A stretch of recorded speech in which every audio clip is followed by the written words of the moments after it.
It was a crisp fall morning in New York City when the producers of the Today Show prepared for what they believed would be one of the most highly anticipated interviews of the season. Prince Harry, Duke of Sussex, was scheduled for a live sit-down with Al Roker to promote his new charitable initiative, Veterans Forward. The studio buzzed with anticipation. Cameramen adjusted their angles, producers whispered hurried instructions into headsets, and an audience of lucky ticket holders filed into their seats. The spotlight was ready. Harry, dressed in a navy blazer and tie-less white shirt, walked onto the set with his signature confidence mixed with a hint of unease. Al Roker, America's beloved weatherman turned interviewer, greeted him warmly on camera. "Good morning, Your Royal Highness," Al began, his broad smile beaming into the lens. "Good morning, Al," Harry replied with a small nod. "Please, call me Harry." The first 15 minutes of the interview flowed smoothly. Harry spoke passionately about veterans, mental health, and the need for global empathy. The audience leaned in, hanging on every word. Al, ever the professional, guided the discussion with his trademark charm and wit. But things took a sharp turn when Al decided to bring up the one topic Harry had hoped to avoid, his ongoing rift with the royal family. "Harry," Al said, his tone shifting from lighthearted to probing, "you've been very outspoken about your struggles within the monarchy. Do you regret stepping away? Some would argue that in leaving, you abandoned duty." The question hit like a thunderclap. Harry's jaw tightened. He gave a measured smile, but his eyes darkened. "With respect, Al," Harry began slowly, "I didn't abandon duty. I redefined it. My duty is not confined to the walls of Buckingham Palace. My duty is to my family, to my wife, to my children, and to causes I deeply believe in." Applause broke out from part of the audience, but Al pressed further. "But don't you think," Al leaned forward, "that many in the UK feel betrayed? That you've turned your back on centuries of tradition? That you've profited from the very institution you criticize?"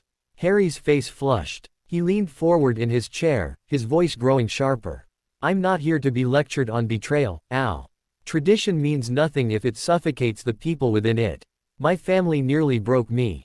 I won't apologize for choosing survival over silence." The air in the studio grew heavy. The audience exchanged uneasy glances. Al, sensing the shift, doubled down. "But Harry, surely you understand the optics. You sit here in America, giving interviews, signing deals, while back home, your brother shoulders the responsibilities you walked away from. Isn't that hypocrisy?" That was the breaking point. Harry's fists clenched on the armrest. His voice thundered louder than the studio lights overhead. "Hypocrisy. I've been chased, hunted, lied about, and nearly destroyed by the very system you're defending.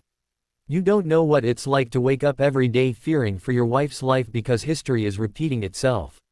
You don't know what it's like to watch the press tear apart the woman you love while your own family stays silent." Gasps echoed across the studio. Al tried to interject, but Harry cut him off.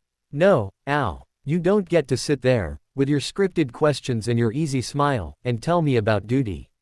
My duty is to truth, not to a crown." The producers frantically signaled for a commercial break, but the cameras were still rolling.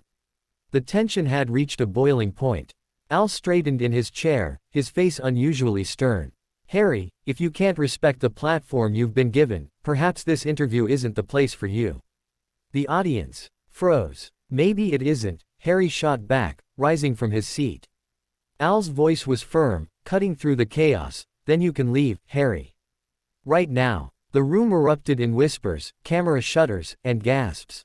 The Duke of Sussex stood, his blazer catching the light, his face burning with indignation.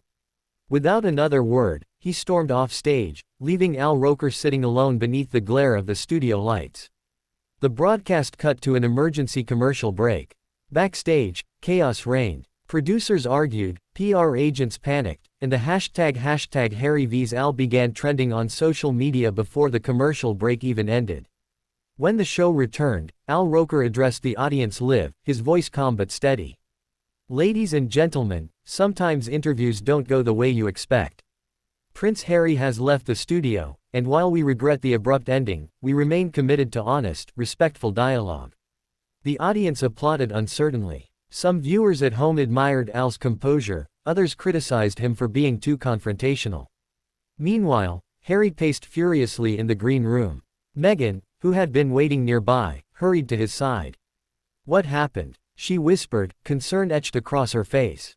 They tried to ambush me, Harry muttered, running a hand through his hair. He called me a hypocrite on live TV. Meghan's expression hardened. Of course they did. That's what they always do. But walking out, Harry, the headlines will be brutal. Harry's eyes blazed. Let them. I'd rather walk out than sit there and be insulted. Sure enough, within minutes, clips of the confrontation went viral. Twitter was ablaze with hashtags. Hashtag Team Harry, hashtag Team AL, and hashtag Today Show Meltdown. Some praised Harry for standing his ground, others accused him of arrogance. Memes flooded the internet, Harry storming off set juxtaposed with Al sipping coffee calmly. By midday, news outlets around the world were running the story. British tabloids splashed headlines like, Harry humiliated on US morning show, and, Al Roker stands up to royal rebel. Behind the scenes, NBC executives debated damage control. Should they apologize to Harry? Or should they defend Al's right to ask tough questions? The debate raged until Al himself walked into the boardroom. No apologies, Al said firmly. I did my job. He didn't like it. That's not my problem. Back in Montecito, Harry and Meghan huddled with their team. Advisors warned that the fallout could hurt future projects. But Harry, still seething, refused to back down. I won't let them paint me as weak or dishonest, he said. If they want a fight, they'll get one. Days later, Harry released a statement. I went on the Today Show to talk about veterans and mental health, not to be interrogated about my private family matters. While I respect the press, I will never tolerate being silenced or shamed for protecting my wife and children. The statement ignited even more debate. Some praised Harry for defending his boundaries, others accused him of playing the victim. Al, meanwhile, continued his usual broadcasts as though nothing had happened. But in the corridors of NBC, the producers knew they had struck media gold. Ratings had skyrocketed. The clip of Harry storming off was replayed on late-night shows, analyzed by commentators, and dissected on podcasts worldwide. Behind the noise, however, one question lingered: had Harry's outburst overshadowed the very cause he came to promote? Weeks later, at a charity gala in Los Angeles, Harry addressed a packed room of veterans. His voice softened as he admitted, "The world may remember me for walking off a TV set. But I want you to know, what truly matters is why I walked on in the first place, to fight for you, the veterans who've sacrificed everything. That mission will never change, no matter how loud the headlines get." The audience erupted in applause. For that night, at least, the noise of scandal was replaced by the sound of respect.